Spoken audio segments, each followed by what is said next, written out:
Doctor Himanta Biswa Sarma আমাৰ অসমৰ নেতা আৰু বিশেষকৈ মোৰ কাৰণেতো তেওঁ এজন বিশেষ মৰমৰ ব্যক্তি শ্ৰদ্ধাৰ ব্যক্তি মোৰ এজন নেতা মোৰ নিজাববীয়াকৈ মই তেখেতক মোৰ নিজৰ মাৰ্গদৰ্শক হিচাপে ভাবোঁ আৰু তেখেতৰ নেতৃত্বত বিজেপি যিমান ধুনীয়াকৈ চলি আছে আগবাঢ়ি গৈ আছে অসমত আৰু অসমখন যেনেকৈ আগবাঢ়ি গৈ আছে অসমৰ সমাজখন আগবাঢ়ি গৈ আছে আমাৰ যাত্ৰা মই ভাবোঁ একেবাৰে খুব ধুনীয়া আৰু গল্ডেন পিৰিয়ড আমাৰ অসমৰ কাৰণে আৰু এই খুব সোণালী যাত্ৰাত আমিও সমভাগী ৰাইজে মই যেতিয়া কেতিয়াবা ফেচবুকত দিওঁ কৈছে কি হ'ল কংগ্ৰেছ আছিল আগত প্ৰাক্তন কংগ্ৰেছ মোৰ তেতিয়া হাঁহি উঠে হাঁহি এইকাৰণে উঠে ৰত্নাকৰ দস্যু আছিল তেখেত কিন্তু বাল্মীকি হৈছিল যেতিয়া তেখেতে ৰাম নাম ল'বলৈ শিকিছিল বা তেখেতক কোনোবাই মাৰ্গদৰ্শন দিছিল তেখেতে এটা দিশ পাইছিলে জীৱনৰ তেতিয়া তেখেত বাল্মীকিলৈ পৰিৱৰ্তন হ'ল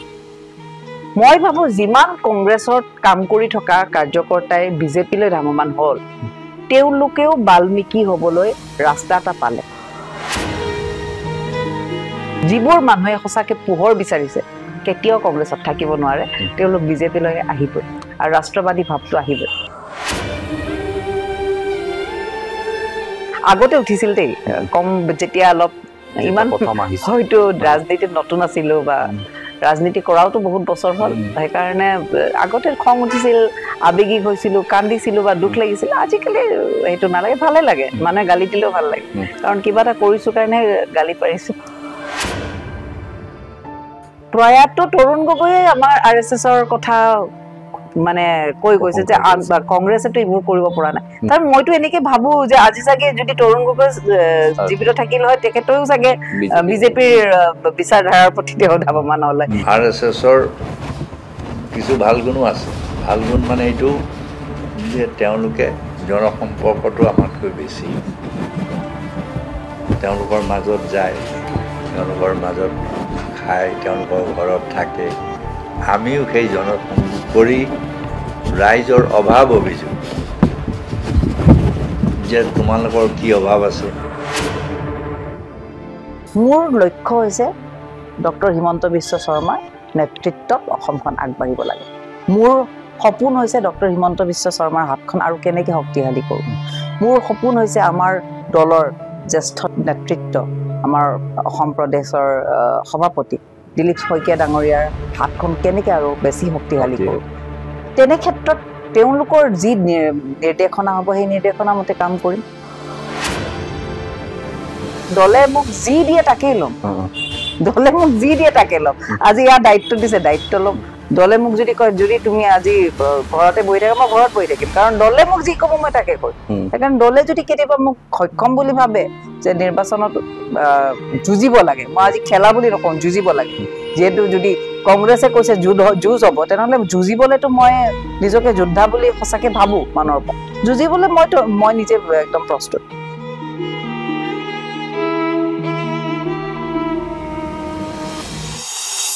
নমস্কাৰ দৰ্শকসকল আপোনালোকে চাবলৈ আৰম্ভ কৰিছে ডেমক্ৰেটিক অসম ডেমক্ৰেটিক অসমৰ আমাৰ এক বিশেষ অনুষ্ঠান সফলতাৰ চিঠি আৰু এই সফলতাৰ চিঠিত আজি আমি আমন্ত্ৰিত কৰি আনিছোঁ এনে এগৰাকী বিশিষ্ট ব্যক্তি যিগৰাকী ব্যক্তি ইতিমধ্যে সমাজৰ বিভিন্ন স্বাৰ্থত নিষ্ঠা সততাৰে কাম কৰি আহিছে তেখেত হৈছে আমাৰ সকলোৰে মৰমৰ শ্ৰদ্ধাৰ ডক্টৰ জুৰি শৰ্মা বৰদলৈ নমস্কাৰ বাইদেউ পোনপ্ৰথমে আমাৰ এই অনুষ্ঠানলৈ আপোনাক স্বাগতম জনাইছোঁ বৰ্তমান আপোনাক দলে গুৰু দায়িত্ব প্ৰদান কৰা হৈছে ৰাজনৈতিক কাম কাজ কেনেকুৱা চলিছে প্ৰথম কথাটো মোক ধন্যবাদ দিয়াতকৈ মই ডেমক্ৰেটিক আছামক ধন্যবাদ দিছোঁ আজি মোক এই কাৰ্যসূচীটো নামটো বৰ সুন্দৰ নামটো আকৌ একবাৰ সফলতাৰ চিঠি খুব সুন্দৰ নামটো তালৈ মোক মতাৰ কাৰণে মই তাৰ কাৰণে ধন্যবাদ দিছোঁ আৰু প্ৰথম প্ৰশ্নটো ৰাজনৈতিক যাত্ৰা কেনেকুৱা চলিছে মই নিজকে প্ৰথমতে ক'ব বিচাৰোঁ আমি ৰাজনৈতিক হয় কিন্তু আমাৰ সামাজিক যাত্ৰাহে সামাজিক যাত্ৰা খুব সুন্দৰ চলিছে যিমান মই ভাবোঁ মোৰ মনৰ কথা এইটো যিমান ৰাজনীতিবিদ নাথাকক কিয় অসমত বা বাহিৰত য'তে থাকক প্ৰথম তেওঁলোকৰ পৰিচয়টো হ'ব লাগে সমাজকৰ্মী আৰু সমাজৰ কাম কৰিলেহে ৰাজনীতি কৰাৰ কিবা অৰ্থ থাকে সেইকাৰণে মই ভাবিম তোমাৰ প্ৰশ্নটো মই শুধৰাই দিছোঁ মোৰ ৰাজনীতিক যাত্ৰাও খুব সুন্দৰ চলি আছে কাৰণ মোৰ সামাজিক যাত্ৰা খুব সুন্দৰ চলি আছে সমাজৰ পৰা বিজেপিয়ে যথেষ্ট মৰম পাইছে আস্থা দেখুৱাইছে ৰাইজে আৰু যেতিয়া বিজেপিৰ অগ্ৰগতি হৈ আছে নিশ্চিতভাৱে বিজেপি কাৰ্যকৰ্তা হিচাপে মোৰ এটা ভাল আমি আগবাঢ়ি গৈ আছো আৰু ডক্টৰ হিমন্ত বিশ্ব শৰ্মা আমাৰ অসমৰ নেতা আৰু বিশেষকৈ মোৰ কাৰণেতো তেওঁ এজন বিশেষ মৰমৰ ব্যক্তি শ্ৰদ্ধাৰ ব্যক্তি মোৰ এজন নেতা মোৰ নিজাববীয়াকৈ মই তেখেতক মোৰ নিজৰ মাৰ্গদৰ্শক হিচাপে ভাবোঁ আৰু তেখেতৰ নেতৃত্বত বিজেপি যিমান ধুনীয়াকৈ চলি আছে আগবাঢ়ি গৈ আছে অসমত আৰু অসমখন যেনেকৈ আগবাঢ়ি গৈ আছে অসমৰ সমাজখন আগবাঢ়ি গৈ আছে আমাৰ যাত্ৰা মই ভাবোঁ একেবাৰে খুব ধুনীয়া আৰু গল্ডেন পিৰিয়ড আমাৰ অসমৰ কাৰণে আৰু এই খুব সোণালী যাত্ৰাত আমিও সমভাগী যেহেতু মই আপোনাক বহু বছৰ আগৰ পৰা লগ পাইছিলোঁ আপোনাৰ ডিঙিত এটা ৰুদ্ৰাক্ষৰ মালা দেখা পোৱা যায় এইটো কংগ্ৰেছৰ দিনৰ পৰা পৰিধান কৰিছিল নে বিজেপিত আহি আপুনি সেই মালাডাল পৰিধান কৰিছিল প্ৰায় মানুহে ক'ব খোজে যে আপুনি বিজেপিত অহাৰ পিছতে ৰুদ্ৰাক্ষৰ মালাডাল আপুনি পৰিধান কৰে ৰমেশ প্ৰথম কথাটোতো মোক কংগ্ৰেছত থকা সময়তো চাবা কাৰণ তোমালোকেতো পাবাই আজিকালিতো চবতে ছ'চিয়েল মিডিয়া আছে তোমালোকে যদি পুৰণা আৰ্কাইভ উলিয়াই চোৱা কংগ্ৰেছৰ সময়তো মোৰ এনেকুৱা ফুট দেখা পাবা আৰু এইডাল ৰুদ্ৰাক্ষ দেখা পাবা হয় মই ৰুদ্ৰাক্ষডাল পৰিধান কৰা সময় হ'ল যথেষ্ট সময় হ'ল আৰু সেই সময়ছোৱাত কোনো বিজেপিৰ লগত কথা নাই জীৱন যাত্ৰাত আমাৰ আধ্যাত্মিকতাৰ লগত এটা জড়িত আৰু মই বহুতে নাজানে হয়তো মোৰ শিৱৰাত্ৰিতে মোৰ জন্ম মোৰ জন্মৰ দিনা শিৱৰাত্ৰি আছিল আৰু সেই কাৰণেই নে কিহৰ কাৰণে মোৰ শিৱৰ প্ৰতি এটা আকৃষ্ট মই এনেও শিৱ বাবাৰ প্ৰতি মোৰ এটা বেলেগ ধৰণৰ এটা মই শিৱ ভক্ত বুলি ক'ব নোৱাৰিম চাগে কাৰণ ভক্ত কেনেকৈ হয় মই নাজানো কিন্তু মই শিৱৰ আৰাধনা কৰোঁ শিৱক মই মানো আৰু ৰুদ্ৰাক্ষ মোৰ এজন গুৰুদেৱে মোক পৰিধান কৰিবলৈ দিছিলে বহু বছৰ আগত আৰু মই জীৱন যাত্ৰাত এই ৰুদ্ৰাক্ষডাল মোৰ আচলতে জীৱনৰ এটা মোৰ মানে কয় যে মানুহৰ চবৰে মহিলাৰ এটা অলংকাৰ নাথাকে জানো মোৰ জীৱনৰ মোৰ ব্যক্তিত্বৰ এইটো এটা অলংকাৰ বুলি মই ভাবোঁ আৰু সেইকাৰণে মই এইটো পৰিধান কৰা আজি নাই বুলিও 20-22 বছৰটো হ'লেই চাগে কংগ্ৰেছত থকা সময়ত আমি কিছুমান বিৰাট ভুল পথে গৈ আছিলোঁ আমাৰ চকু খোলা নাছিল বিজেপিৰ আগমনৰ পিছত আমাৰ চকু খোল খাইছে আমি অসমৰ পক্ষে কাম কৰাৰ কাৰণে আৰু বেছি ধাৱমান হৈছোঁ কংগ্ৰেছত থাকোঁতে আগৰ কংগ্ৰেছ যেতিয়া গোপীনাথ বৰদলৈৰ কংগ্ৰেছ বা বিষ্ণুৰাম মেধিৰ কংগ্ৰেছ সেয়া বেলেগ কংগ্ৰেছ আছিল এতিয়াৰ কংগ্ৰেছ যোনটো আমি কৰি আছিলোঁ শেষৰ সময়লৈকে সেই কংগ্ৰেছটো আগৰ কংগ্ৰেছ হৈ থকা নাই আৰু মই যেতিয়া কংগ্ৰেছত আছিলোঁ হয়তো আমি বহুত কথা বুজি পোৱা নাছিলোঁ আৰু লাষ্টলৈকে যেতিয়া বুজি পাব ধৰিলোঁ কংগ্ৰেছত থাকিব নোৱাৰা হৈ গ'ল বহুতে আপোনালোকক কওঁ কথাটো বিশেষকৈ মানে মই ৰাইজকহে ক'ব বিচাৰিছোঁ তোমাৰ জৰিয়তে ৰাইজে মই যেতিয়া কেতিয়াবা ফেচবুকত দিওঁ কৈছে কি হ'ল কংগ্ৰেছ আছিল আগত প্ৰাক্তন কংগ্ৰেছ মোৰ তেতিয়া হাঁহি উঠে হাঁহি এইকাৰণে উঠে ৰত্নাকৰ দস্যু আছিল তেখেত কিন্তু বাল্মীকি হৈছিল যেতিয়া তেখেতে ৰাম নাম ল'বলৈ শিকিছিল বা তেখেতক কোনোবাই মাৰ্গদৰ্শন দিছিল তেখেতে এটা দিশ পাইছিলে জীৱনৰ তেতিয়া তেখেত বাল্মীকিলৈ পৰিৱৰ্তন হয় মই ভাবোঁ যিমান কংগ্ৰেছত কাম কৰি থকা কাৰ্যকৰ্তাই বিজেপিলৈ ধাৱমান হ'ল তেওঁলোকেও বাল্মীকি হ'বলৈ ৰাস্তা এটা পালে মই বহুতৰ মিটিঙত গ'লে মই এষাৰ কথা কওঁ আশতো মা সদ্গময় তমসো মা জ্যোতিৰ্গময় মৃত্যুৰ মা অমৃতংগময় ওম শান্তি প্ৰথম কথাটো হৈছে আমি যদি সঁচাকৈ অন্ধকাৰত আছোঁ আমি পোহৰৰ ফালে ধাৱমান হ'বই লাগিব বা আগবাঢ়িবই লাগিব ঠিক এই শ্লোকটোত যেনেকৈ আছে আমি যদি অসত্যত আছোঁ আমি সত্যৰ ফালে যাম আমি যদি এন্ধাৰত আছোঁ আমি পোহৰৰ ফালে যাম এয়াই হৈছে প্ৰকৃতিৰ নিয়ম আৰু আমি কংগ্ৰেছত থকা যিবোৰ মানুহে সঁচাকৈ পোহৰ বিচাৰিছে কেতিয়াও কংগ্ৰেছত থাকিব নোৱাৰে তেওঁলোক বিজেপিলৈ আহিবই আৰু ৰাষ্ট্ৰবাদী ভাৱটো আহিবই যেতিয়া আমি দেখিছোঁ সমালোচনাৰ পাত্ৰ হয় কেতিয়াবা প্ৰাক্তন কংগ্ৰেছী বুলি কয় তেতিয়া আপোনাৰ খং উঠেনে নাই আজিকালিতো মোৰ কোনো কথাতে খং উঠে ৰাজহুৱা কামৰ মানুহ ৰাইজৰ আনকি গালিটো আমি আশীৰ্বাদ হিচাপে ল'ব লাগে মই ভাবোঁ কাৰণ আমাৰ যদি ৰাইজৰ কথাত যদি খং উঠে তেনেহ'লেতো আৰু আমি ৰাজহুৱা কামেই কৰিব নোৱাৰিম চবৰে নিজৰ নিজৰ তেওঁলোকৰ পইণ্ট অফ ভিউ চবৰে বেলেগকৈ মই যদি এটা গ্লাছক মানে আধা ভৰা দেখিছোঁ কোনোবাই আধা খালী দেখিব ঠিক তেনেকৈ কাৰণ চবৰে বেলেগ বেলেগ চিন্তাধাৰা আৰু চিন্তাধাৰাটোত মই কেতিয়াও মোৰ খং উঠে আগতে উঠিছিল দেই কম যেতিয়া অলপ ইমান হয়তো ৰাজনীতিত নতুন আছিলো বা ৰাজনীতি কৰাওতো বহুত বছৰ হ'ল সেইকাৰণে আগতে খং উঠিছিল আবেগিক হৈছিলো কান্দিছিলো বা দুখ লাগিছিল আজিকালি সেইটো নালাগে ভালে লাগে মানে গালি দিলেও ভাল লাগে কাৰণ কিবা এটা কৰিছো কাৰণে গালি পাৰিছো ভাৰতীয় জনতা পাৰ্টিয়ে হিন্দু ৰাষ্ট্ৰ গঢ়াৰ কাৰণে বিভিন্ন ধৰণৰ পদক্ষেপ লৈছে আপুনি তাৰ পক্ষপাতিনে ভাৰতীয় জনতা পাৰ্টিয়ে ভাৰতখনক হিন্দু ৰাষ্ট্ৰ কৰিব নালাগে ভাৰতখন স্বাভাৱিকভাৱেই হিন্দু ৰাষ্ট্ৰ এটোত আৰু আমি কৰিবলগীয়া একো নাই আমাৰ ভাৰতখন হিন্দুৰ কাৰণেই আৰু ভাৰতখন হিন্দু বা হিন্দু বুলি ক'লে হিন্দু সমাজ সনাতনী সমাজ যেতিয়াই আছে তাতে সব ধৰণৰ ধৰ্মৰ মানুহ থাকিবলৈ জায়গা পাইছে আমাৰ যদি সাংস্কৃতিকভাৱে আপোনালোকে চাই ভাৰতত কেনেকৈ আহিব পালে কিমান ধৰণৰ মুছলিমী হোক বা বেলেগ ধৰণৰ ধৰকচোন মই ক'লে পাৰ্চী বিলাকে সিন্ধি পাৰ্চী বেলেগ বেলেগ ধৰণৰ মানুহ আহি পেলা বসবাস কৰিবলৈ জায়গা পাইছে কাৰণ ভাৰতৰ যি সনাতনী সংস্কৃতি ইমানেই বেছি বিশাল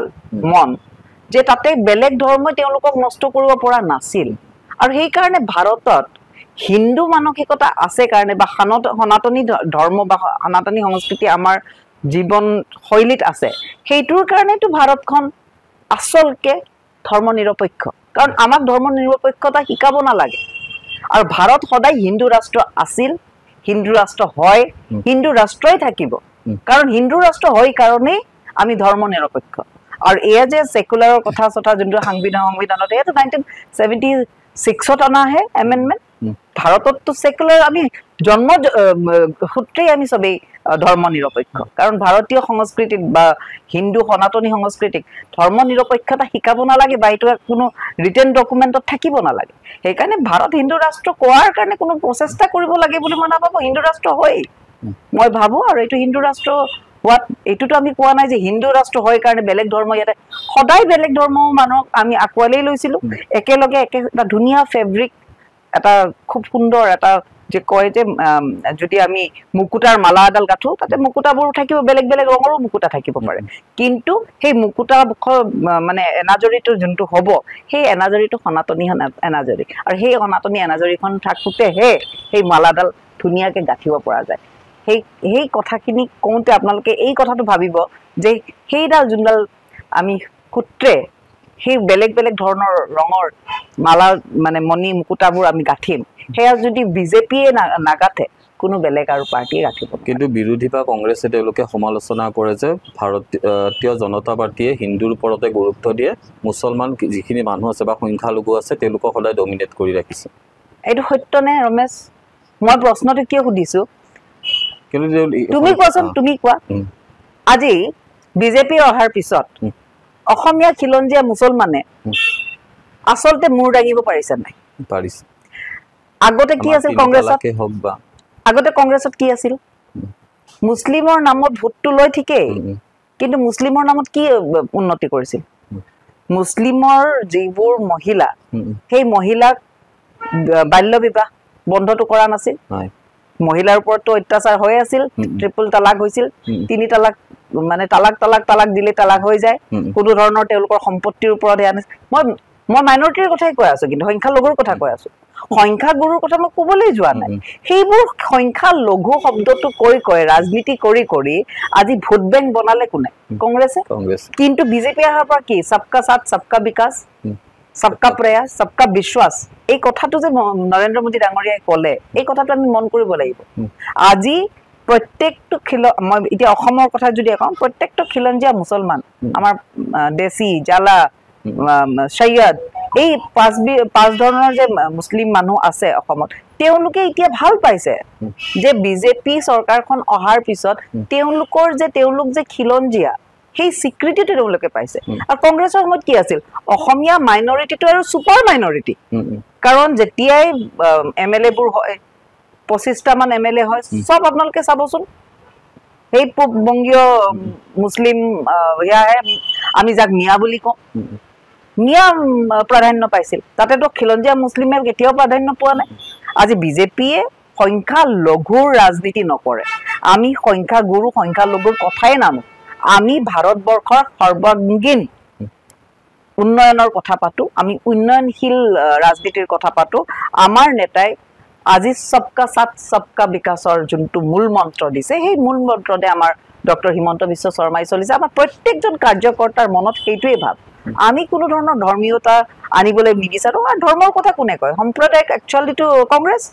কংগ্ৰেছে সদায় মাইনৰিটিৰ ৰাজনীতি কৰে, মাইনৰিটিৰ কাৰণে তেওঁলোকে মাত মাতিব যায়। মই এই কথাটোৱে যদি আজি মানে তোমাৰ দৰে জৰিয়তে যদি প্ৰশ্ন সোধো যে কোনকেইটা মানে ৰাহুল গান্ধী, মইতো এই কেইদিনমান আগতে যেতিয়া বিজেপি চৰকাৰ আহিল তাৰপিছত কামাখ্যাত যোৱা দেখা পাইছো। তেওঁলোকে হিন্দুত্ববাদী দেখাবলৈ গৈছে, সেইটো ভুৱা। গৌৰৱ গগৈ ভুৱা হিন্দু, কাৰণ তেওঁ যেতিয়া কিবা মেৰা বুথ কিবা মজবুত কিবা কৰিবলৈ গৈছিলে বৰাক ভেলীত, কাক কোনখন জিলাত তেওঁলোকে চয়ন কৰিলে, কোনখন বাছনি কৰিলে? হাইলাকান্দি। 60.31% মুছলিম পপুলেশ্যন। কিহৰ কাৰণে? কিন্তু মিটিং বিলাকত কি কয়, মুছলিম মানুহবিলাকক পিছত ৰাখিব, হিন্দুখিনি আগত আহিব। কিয়? তেওঁলোকতো হিপক্ৰেট। তেওঁলোকতো মানুহক এটা মুখত এটা পেটত এটা। তেওঁলোকৰ মুছলিমৰ তুষ্টিকৰণ সদায় আছে, থাকিব। বিজেপিয়ে তুষ্টিকৰণৰ ৰাজনীতিৰ পৰা সদায়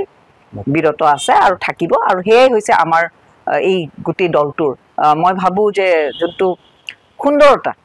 এইটোতে আছে। তুষ্টিকৰণৰ ৰাজনীতি নকৰে, ইয়াতে যিটো বিকাশশীল বিকাশৰ কথাই মানে সংখ্যালঘু যিদৰে বিজেপি গুৰুত্ব দিছে, সংখ্যাগুৰুকো গুৰুত্ব দিছে, হিন্দুখিনিকো গুৰুত্ব দিছে, সংখ্যালঘু নহয়। সেইটো কথা ক'লেও ভুল হ'ব। আমি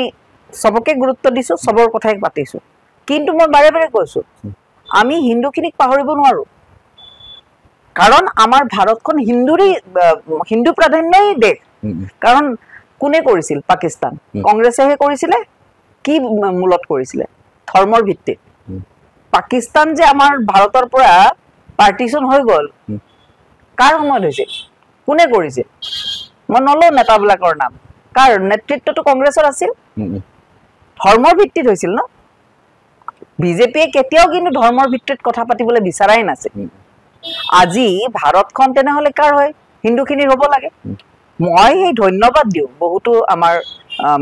সেইখিনি সময়ৰ স্বাধীনতা সংগ্ৰামী বহুত মুছলমান মানুহ আছিলে যোনবিলাকে আমাৰ ভাৰতত থাকিবলৈ ইচ্ছা কৰিছিল, কিন্তু বহুতেতো থাকিবলৈ ইচ্ছাও কৰা নাছিল। আপুনি যদি ভাবে অসমখন, আজিতো অসমখনক নেহৰুৱে ইষ্ট পাকিস্তানলৈ পঠাই দিছিলে, নেহৰুজীয়ে। বচালে কোনে? গোপীনাথ বৰদলৈ। যদি গোপীনাথ বৰদলৈ নাথাকিলে হয়, সেইখিনি সময়ততো আমাৰ আধা আধি অসম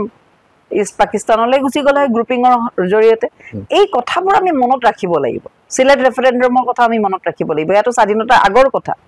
যে কেইটামান চেম্পল ভোটিং লৈ পেলাই চিলেটখন আমাৰ অসমৰ আধা আধি জেগা গুচি গ'ল। তাতে কৰিমগঞ্জ বোলে এতিয়া যোনটো শ্ৰীভূমি,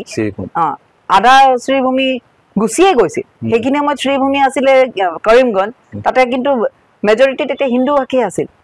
কিন্তু লাহে লাহে লাহে লাহে ইনফিল্ট্ৰেশ্যন হয় তাতে এতিয়া মুছলিম প্ৰাধান্য হৈ গৈছে। মুছলিম মানে মুছলিম বুলি ক'লেও ভুল হ'ব, মিয়াবিলাকৰ আজি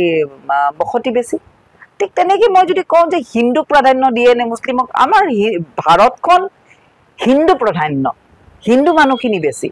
হিন্দু মানুহখিনি বেছি যদি আমি হিন্দু মানুহৰ কথা ক'বই লাগিব। মাইনৰিটিকটো আমি কেতিয়াও ইয়াতে, আৰু ইয়াতে এটা কথা ক'ব লাগিব ৰমেশ, য'ত হিন্দু আছে তাত যিকোনো সংখ্যালঘু ধুনীয়াকে বসতি কৰিব পাৰে, সুন্দৰভাৱে নিৰাপত্তা আছে, তেওঁলোকৰ কোনোদিন তেওঁলোকৰ অসুবিধা নহয়। কিন্তু য'ত মুছলিম প্ৰাধান্য, পাকিস্তান, তাতে আজি সংখ্যালঘু হিন্দুৰ ওপৰত কিমান অত্যাচাৰ হয়। বাংলাদেশত হিন্দুৰ ওপৰত কিমান অত্যাচাৰ হয়। বহুত আপোনালোকে চাব, মই দেখুৱাম আপোনালোকক কিছুমান, মই ভিডিঅ' পঠাম, কেনেকুৱাকে ছোৱালীবিলাকক কিডনেপ কৰি, অপহৰণ কৰি, তেওঁলোকৰ ধৰ্ষণ কৰি তেওঁলোকৰ ধৰ্ম পৰিৱৰ্তন কৰা। পাকিস্তানত, বাংলাদেশত কেনেকুৱা ধৰণৰ অত্যাচাৰ। এইবিলাক যদি আপোনালোকে ফাইলবোৰ চাই, আচলতে বহুত বস্তু আমি দেখাব নোৱাৰো, কাৰণ আজিকালি ছ'চিয়েল মিডিয়াত বহুত বস্তু দেখুৱাব নোৱাৰে। কিন্তু এইবিলাক কথা যদি আপোনালোকে দেখুৱাই মানুহৰ নোম শিয়ৰি যাব। আমাৰ অসমীয়া মুছলিম মানুহে এইবিলাক কথা সহ্য নকৰিব, তেনেহ'লে হিন্দুৱেতো সহ্য কেতিয়াও নকৰে। আমাৰ য'ত হিন্দু আছে তাত চব ধৰণৰ মানুহে ধুনীয়াকে সুন্দৰ নিৰাপত্তাৰে বসতি কৰিব পাৰে। কিন্তু মই নাভাবোঁ য'ত মুছলিম প্ৰাধান্য ৰাজ্য বা দেশ তাতে এনেকুৱা ধৰণৰ হৈছে। আজি মই বেলেগ দেশৰ কথা নকওঁ, আজি ৱেষ্ট বেংগলত চাওক, আজি ৱেষ্ট বেংগলত তুষ্টিকৰণৰ ৰাজনীতি চলি আছে তৃণমূলৰ মমতা বেনাৰ্জীৰ কি হৈছে তাতে এটা জাগা সন্দেশখালী তাতে হিন্দুবিলাকৰ ওপৰত কিমান অত্যাচাৰ আজি সব কেনেকুৱা আপোনালোকে নিউজ পাই আছে বিজেপিৰ কাৰ্যকৰ্তাৰ ওপৰত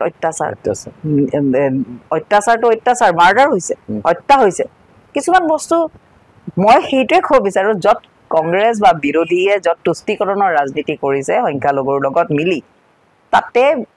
আমাৰ শত্ৰু দেশৰ ষড়যন্ত্ৰ আছে আৰু শত্ৰু দেশৰ লগত মিলিত হৈ আছে আজি কংগ্ৰেছৰ সভাপতি গৌৰৱ গগৈ কালি কেনেকুৱা ধৰণৰ মিতিৰালিৰ কথা ক'লে এইবিলাক মন কৰিবলগীয়া এটা কথা আজি অসমীয়া হিচাপে মই লজ্জাজনক কাৰণ অসমৰ এজন পুত্ৰ হিচাপে তেওঁ যিবোৰ সন্তান হিচাপে তেওঁ যিবোৰ কথা ক'লে এইবিলাক লাজ লগা আৰু দুখ লগা তেওঁৰ পিতৃ তৰুণ গগৈ মুখ্যমন্ত্ৰী আছিল বহু বছৰ তেওঁৰ পুত্ৰই আজি পাকিস্তানত কোনো গম নোপোৱাকে যায় এইবিলাক কথাটো ওলাবই তেওঁৰ পত্নীয়ে পাকিস্তানৰ দৰমহা লয় এনজিঅ'ৰ পৰা এইবোৰ কথাটো ওলাবই কালি যিবোৰ ধৰণৰ প্ৰশ্ন তেওঁ সুধিলে তেওঁকতো মোৰ পাকিস্তানৰ সংসদ যেনহে লাগিল তেওঁতো ভাৰতৰ সংসদ যেন মোৰ নালাগিল এইবিলাক কথা মানুহে মন কৰিব লাগিব যে কংগ্ৰেছ মিডিয়াবোৰে পঞ্চমুখ হৈ পৰিছে তেখেতৰ গৌৰৱ গগৈ কাৰোৰে মই ক'লোৱেই যে তেওঁতো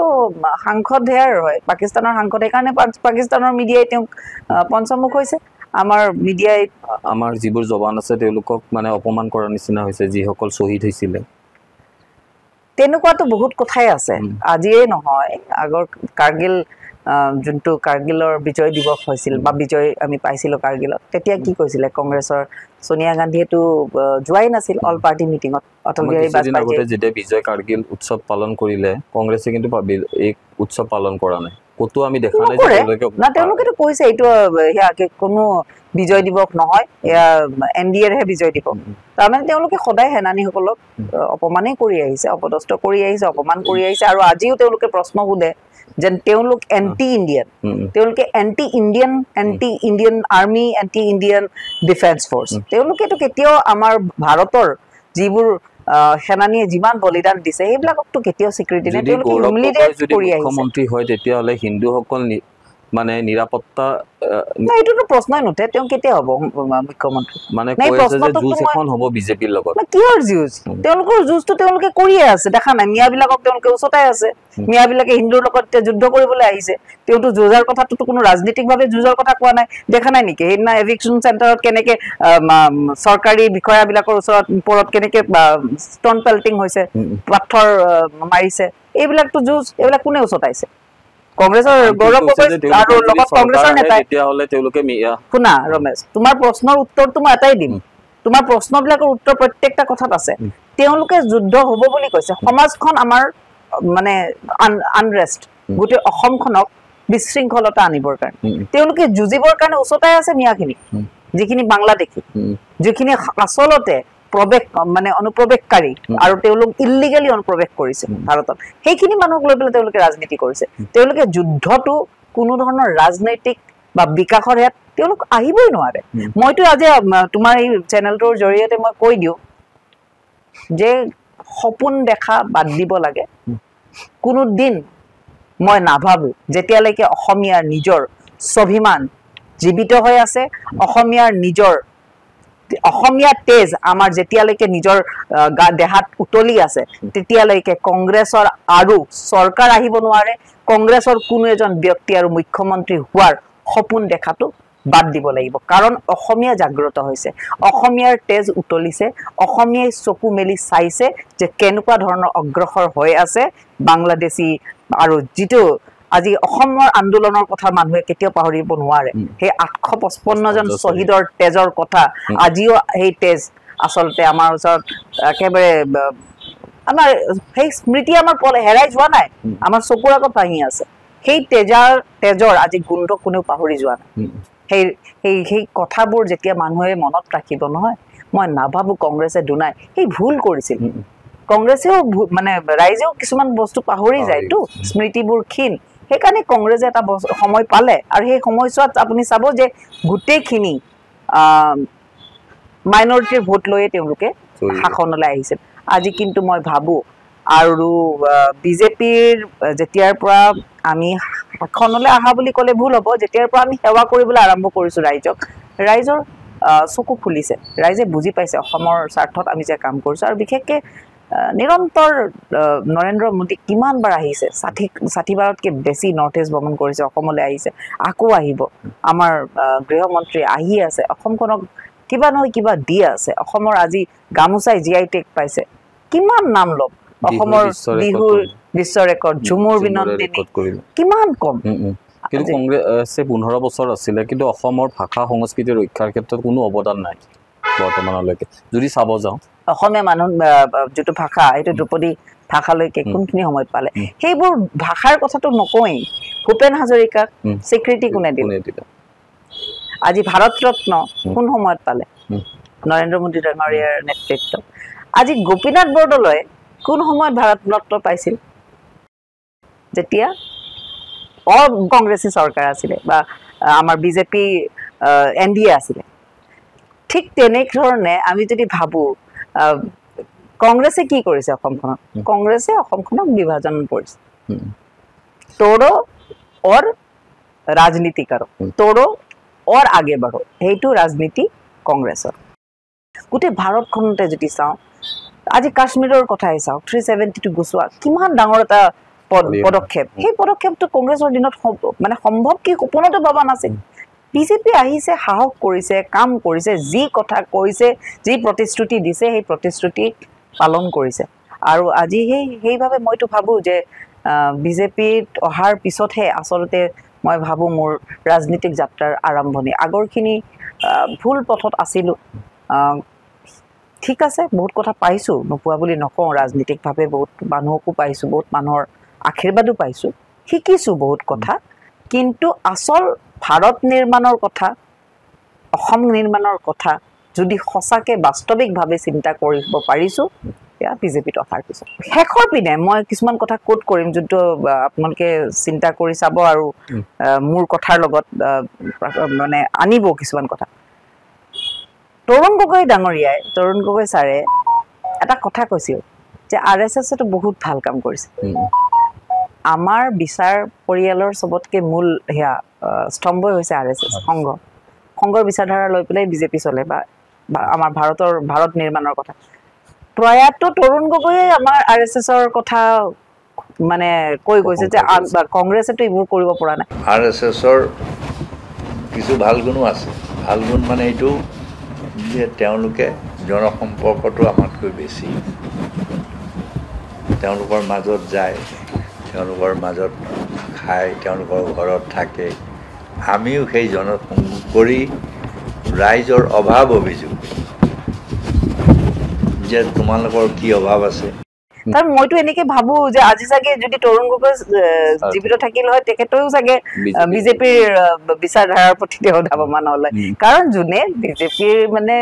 যোনে ভাৰতখনৰ কথা চিন্তা কৰে, অসমখনৰ কথা চিন্তা কৰে, তেওঁ কেতিয়াও কংগ্ৰেছত থাকিব নোৱাৰিব। আৰু কংগ্ৰেছত থকাটো তেওঁলোকে হয়তো কোনোবাই নিজৰ সমষ্টিটোত মাইনৰিটি কেন্দ্ৰিক বা মাইনৰিটি বহুত বেছি আছে, তাতে সেইকাৰণে তেওঁলোকে ৰাজনীতি কৰি আছে। হয়তো নিজৰ অকল ৰাজনৈতিক জীৱনৰ স্বাৰ্থত কিছুমানে কংগ্ৰেছত আছে। কিন্তু মই নাভাবোঁ যে যিকোনো হিন্দু মানুহ, হিন্দু বা সনাতনী আৰু ভাৰতৰ কথা ভাবে, অসমখনক ভাৰতৰ এটা অভিংগ অংগ বুলি ভাবে, তেওঁলোকে বিজেপিলৈ আজি নহ'লেও কালি আহিব। বিজেপিত দুটা বিধৰে মানুহ আছে বুলি মই ভাবোঁ। আজিৰ বিজেপি নাইবা হ'বলগীয়া বিজেপি। মই নাভাবোঁৱেই হিন্দু মানুহখিনি, মিয়াখিনিতো সদায় কংগ্ৰেছতে থাকিব। ৰাজনীতি মানে প্ৰায় মানুহে ক'ব খোজে যে লেতেৰা ৰাজনীতি, মানে আপুনি কি ভাবে? ৰাজনীতি লেতেৰা নহয়। ৰাজনীতি বুলি নহয়, যিকোনো বস্তুৱেই মানুহে যে কয় লেতেৰা, আমি আচলতে সেয়া যে মই MBA কৰা, MBAত আমাৰ এটা বস্তু কয় SWOT analysis, strength, weakness, opportunity আৰু থ্ৰেট। যিকোনো বস্তু এটাত, ৰাজনীতিয়ে হওক, যিকোনো বেলেগ ফিল্ডে হওক, তাতে চবতে ষ্ট্ৰেংথো আছে, উইকনেছেছ থাকিব, অপৰচুনিটি থাকিব, থ্ৰেট থাকিব, চেলেঞ্জেছ থাকিব। ৰাজনীতিক লেতেৰা বুলি কোৱা মানুহখিনিয়ে ৰাজনীতিৰ পৰা দূৰত থাকি পেলাই সমালোচনা কৰিলেতো নহ'ব। ভাল মানুহ আহিব লাগে ৰাজনীতিত, তেতিয়াহে। কাৰণ ৰাজনীতি হৈছে আমাৰ গণতান্ত্ৰিক দেশ, গণতান্ত্ৰিক দেশ হিচাপে ভাৰতখনত 18 বছৰৰ পিছত প্ৰত্যেকজন ব্যক্তিয়ে ৰাজনৈতিক সেইকাৰণে ৰাজনীতিৰ পৰা দূৰত থাকি বা ৰাজনীতিত যদি ইনভলভ নোহোৱাকে ৰাজনীতিত ভাল মানুহ নোহোমায় তেতিয়াহ'লে ৰাজনীতি লেতেৰা হ'ব আৰু ৰাজনীতিত আহি পেলাই ৰাজনীতিক ভাল দিশলৈ লৈ যোৱাৰ কাৰণে এডুকেটেড ল'ৰা ছোৱালী নতুন প্ৰজন্মৰ ল'ৰা ছোৱালী ৰাজনীতিৰ প্ৰতি তেওঁলোক সচেতন হ'ব লাগে আৰু সচেতন হ'লে মই ভাবোঁ যে ৰাজনীতি কেতিয়াও লেতেৰা নহয় কোনো ফিল্ডে লেতেৰা নহয় চবতে থাকিব ষ্ট্ৰেংথ আছে উইকনেছ আছে অপৰচুনিটি থাকিব থ্ৰেট থাকিব চব বস্তু থাকিব সেইবোৰ লৈ পেলাই আমি চলিব লাগিব আৰু ৰাজনীতিটোৱে হৈছে জীৱন আজি ৰামায়ণতো ৰাজনীতি আছিল মহাভাৰততো ৰাজনীতি আছিল আমাৰ যদি মহান কাব্যকেইখনতেই ৰাজনীতি আছে তেনেহ'লে ৰাজনীতি লেতেৰা বুলি কেনেকৈ ক'ব পাৰে ৰাজনীতি কেতিয়াও লেতেৰা হ'ব নোৱাৰে আৰু ৰাজনীতি হৈছে ধৰ্ম আৰু অধৰ্মৰ খেল ৰাজনীতি বুলি নকওঁ বাৰু মই এইটো ধৰ্ম আৰু অধৰ্মৰ খেল যেতিয়া বিজেপিয়ে ধৰ্মৰ পক্ষত আছে আৰু কংগ্ৰেছে অধৰ্ম ধৰ্ম আৰু অধৰ্মৰ খেলত সদায় ধৰ্মৰ জয় হ'বই ধৰ্ম সদায় জয় হ'ব মই ভাবোঁ আমাৰ এই ভাৰতৰ ৰাজনীতিটো ধৰ্মৰ পক্ষে এতিয়া মানুহবোৰ আছে ৰাইজবোৰ আছে সেইকাৰণে কেতিয়াও লেতেৰা হ'বই নোৱাৰে ৰাজনীতি যেতিয়া আমি দেখি আহিছোঁ যে ৰাজনীতিত যেতিয়া মানে সক্ৰিয় ৰাজনীতিত অংশগ্ৰহণ কৰা যায় প্ৰতিজন ব্যক্তিৰে একোটা আশা থাকে দলীয় টিকট গতিকে আপুনি এনেকুৱা দলীয় টিকটক লৈ কিবা আশা মনত পুহি ৰাখিছে নেকি যিহেতু 26ৰ বিধানসভা নিৰ্বাচন আহি আছে 26 আহিব তাৰপিছতে আকৌ 31 আহিব 21 গ'ল 16 গ'ল 16ত মই ইলেকশ্যন খেলিছিলোঁ বেলেগ দলৰ পৰা খেলিছোঁ এতিয়া 26ও আহিব দলীয় কাৰ্যকৰ্তা হিচাপে কাম কৰি যাম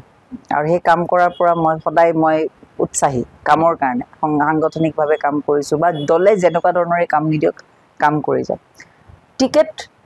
এই টিকেটৰ ৰাজনীতিৰ পৰা মই অলপমান নিজকে দূৰতে ৰাখিছোঁ কাৰণ কিয় মোৰ লক্ষ্য হৈছে ডক্টৰ হিমন্ত বিশ্ব শৰ্মাৰ নেতৃত্বত অসমখন আগবাঢ়িব লাগে মোৰ সপোন হৈছে ডক্টৰ হিমন্ত বিশ্ব শৰ্মাৰ হাতখন আৰু কেনেকৈ শক্তিশালী কৰোঁ মোৰ সপোন হৈছে আমাৰ দলৰ জ্যেষ্ঠ নেতৃত্ব আমাৰ অসম প্ৰদেশৰ সভাপতি দিলীপ শইকীয়া ডাঙৰীয়াৰ হাতখন কেনেকৈ আৰু বেছি শক্তিশালী কৰোঁ তেনে ক্ষেত্ৰত তেওঁলোকৰ যি নিৰ্দেশনা হ'ব সেই নিৰ্দেশনা মতে কাম কৰিম তেওঁলোকৰ যি আদেশ হ'ব সেই আদেশ মতে কাম কৰিম আৰু বিজেপিক আৰু বলবস্ত কৰিবৰ কাৰণে বা শক্তিশালী কৰিবলৈ বুথৰ একেবাৰে তৃণমূললৈকে কাম কৰি যাম বাকীখিনিতো দলৰ চকু আছে আজিতো মই ভাবা নাছিলোঁ যে মই উপসভানেত্ৰী হ'ম দলে দিছে আৰু দলৰ প্ৰত্যেকজন কাৰ্যকৰ্তা প্ৰত্যেকজন জ্যেষ্ঠ নেতাৰ প্ৰতি মোৰ কৃতজ্ঞতা আছে কাৰণ মইতো এইটোও ভবা নাছিলোঁ আজি যিখিনি মই সন্মান মৰম ডাঙৰৰ পৰা মৰম পাইছোঁ মানে এয়া পাইছোঁ সৰুৰ পৰা সন্মান পাইছোঁ এইবিলাকতো বিজেপিৰ ফালৰ পৰা পায়ে আছোঁ আৰু ইমান পোৱাৰ পিছত আৰু কিমান পাম তাতকৈ মই এইটো কথা ভাবিম যে দলে মোক কি দিয়াতকৈ মই আগতে ভাবোঁ মই দলক আৰু কিমান দিব পাৰোঁ সেয়াহে মোৰ সপোন আছে এতিয়া মই দলক মোৰ পৰা আৰু কিমান দিব পাৰোঁ তাৰে চেষ্টা কৰিম সেইকাৰণে টিকেটৰ কথা মই এতিয়া ভবাই নাই আৰু এইটো দলৰ ওপৰত এৰি দিছোঁ যোনেই ব্যক্তিয়ে টিকেট ল'ব দলেতো মোক যদি নহয় দলে মোক যি দিয়ে তাকেই ল'ম আজি ইয়াৰ দায়িত্ব দিছে দায়িত্ব ল'ম দলে মোক যদি কয় যদি তুমি আজি ঘৰতে বহি থাকা মই ঘৰত বহি থাকিম কাৰণ দলে মোক যি ক'ব মই তাকে কৰিম সেইকাৰণে দলে যদি কেতিয়াবা মোক সক্ষম বুলি ভাবে যে নিৰ্বাচনত যুঁজিব লাগে মই আজি খেলা বুলি নকওঁ যুঁজিব লাগে যিহেতু যদি কংগ্ৰেছে কৈছে যুঁজ হ'ব তেনেহ'লে যুঁজিবলৈতো মই নিজকে যোদ্ধা বুলি সঁচাকৈ ভাবোঁ মানুহৰ পৰা যুঁজিবলৈ মই নিজে একদম প্ৰস্তুত কিন্তু সেইটো দলৰ ওপৰত কথা ডক্টৰ জুৰি শৰ্মা বৰদলৈ আৰু ৰাজ্যিক বিজেপিৰ উপ সভানেত্ৰী হিচাপে অসমৰ ৰাইজক কি বাৰ্তা দিব বিচাৰে আজিৰ এই অনুষ্ঠানৰ জৰিয়তে প্ৰথম কথাটো অলপমান ইয়াত কওঁ যে ডেমক্ৰেটিক আছাম চাই থাকিব লাগে ৰাইজে প্ৰথম কথা তেতিয়া আচল সত্য নিউজবোৰ গম পাই থাকিব 2 নম্বৰ কথা ডক্টৰ হিমন্ত বিশ্ব শৰ্মা ডাঙৰীয়াৰ আমাৰ মুখ্যমন্ত্ৰীক আশীৰ্বাদ দিব লাগে তেখেতৰ সৎ কাম তেখেতৰ সৎ ইচ্ছাক আমি স্বীকৃতি জনাব লাগে 2 নম্বৰ কথা আমাৰ যিমান বিজেপিৰ কাৰ্যকৰ্তাসকল আছে তেখেতসকলে চবে মিলি দিলীপ শইকীয়াৰ বলিষ্ঠ নেতৃত্বক আগবঢ়াই লৈ যাব লাগে তেখেতে সভাপতিত্ব লোৱাৰ দায়িত্ব লোৱাৰ পিছতেই খুব সুন্দৰকৈ আৰু নিৰন্তৰ কাম কৰি গৈছে কালি সংসদতো তেখেতৰ কি ধুনীয়া বলিষ্ঠ বক্তব্য ৰাখিছে আৰু সেইবোৰ গৌৰৱ আৰু তেখেতে সংসদ ৰত্ন এৱাৰ্ডো পাইছে আমাৰ অসমৰ কাৰণে বহুত গৌৰৱ আনিছে তেখেতৰ যিখিনি কাম তেখেতৰ কামখিনিক আমি আকৌ বেছি আগুৱাই লৈ যাব লাগে সেইখিনি মই ক'ব বিচাৰোঁ লগতে উচ্ছেদে হওক আঁচনিয়ে হওক নিযুত মইনাও ৰাইজে পাইছে কোনো ধৰণৰ ধৰ্মৰ লগত কাৰো হেয়া নাই চবেই পাইছে কোনোবা যদি সংখ্যালঘুৱে পাইছে সংখ্যাগুৰুও পাইছে ইয়াৰ কোনো ধৰ্মৰ লগত কথা নাই আঁচনি চবেই পাইছে চৰকাৰী আঁচনি চবৰ কাৰণে ৰাস্তা ঘাট হৈছে স্কুল হৈছে কলেজ হৈছে তাৰ বাহিৰে উদ্যমিতা আঁচনি লাখপতি বাইদেউৰ আঁচনি চবেই পাইছে পাই এতিয়া আৰম্ভ হৈ গৈছে আৰু দিবই 12 তাৰিখৰ পৰা মুখ্যমন্ত্ৰী নিজে গৈ পেলাই জাগাই জাগাই জিলাই জিলাই দিব এইবোৰ আঁচনিৰ লগতে উচ্ছেদ আমাৰ যেহেতু আগন্তুক যোনটো প্ৰজন্মৰ কাৰণে আমাৰ অসমখন বচাই ৰখাৰ কাৰণে তেখেতৰ পদক্ষেপ যোনটো ডক্টৰ হিমন্ত বিশ্ব শৰ্মাৰ এয়া পদক্ষেপবোৰ আমি নিশ্চিতভাৱে ৰাইজৰ মাজত জনাব লাগিব ৰাইজৰ মাজত যাতে বিভ্ৰান্তি সৃষ্টি কোনো বিৰোধী মানুহে কৰিব নোৱাৰে আৰু কৰাৰ কাৰণে আমি সুযোগ যাতে কেতিয়াও নিদো তাৰে প্ৰচেষ্টা কৰিব সেয়াই মই ভাবো যে আজি মোৰ এই চেনেলটোৰ জৰিয়তে যিখিনি মোৰ বক্তব্য এই বক্তব্যতে মই ৰাইজৰ ওচৰত আহ্বান জনাব বিচাৰোঁ যিখিনি সত্যৰ পথত মানে সত্যৰ লগত আপোনালোকে থিয় দিয়ক ডক্টৰ হিমন্ত বিশ্ব শৰ্মা আৰু বিজেপিৰ দলৰ প্ৰত্যেকজন কাৰ্যকৰ্তাৰ যাতে মনোবল আপোনালোকে বৃদ্ধি কৰে তাৰে কামনা কৰিম গতিকে দৰ্শকসকলে এয়া আছিল ডক্টৰ জুৰি শৰ্মা বৰদলৈ আৰু তেখেতে ইতিমধ্যে সমাজৰ উন্নয়নৰ বিভিন্ন ক্ষেত্ৰত ইতিমধ্যে পাৰদৰ্শিতা দেখুৱাই আহিছে বা বিভিন্ন ধৰণৰ পদক্ষেপেৰে তেখেতৰ নিজৰ পৰিচয় দাঙি ধৰিবলৈ সক্ষম হৈছে গতিকে আমি সময় হোৱাৰ লগতে অনুষ্ঠানৰ পৰা বিদায় ল'ব গতিকে এই চেগতে বাইদেউক ধন্যবাদ জ্ঞাপন কৰিছোঁ আৰু আমি পুনৰ আপোনাক লগ পোৱাৰ প্ৰতিশ্ৰুতিৰে ডেমক্ৰেটিক অসমৰ পৰা বিদায় লৈছোঁ ধন্যবাদ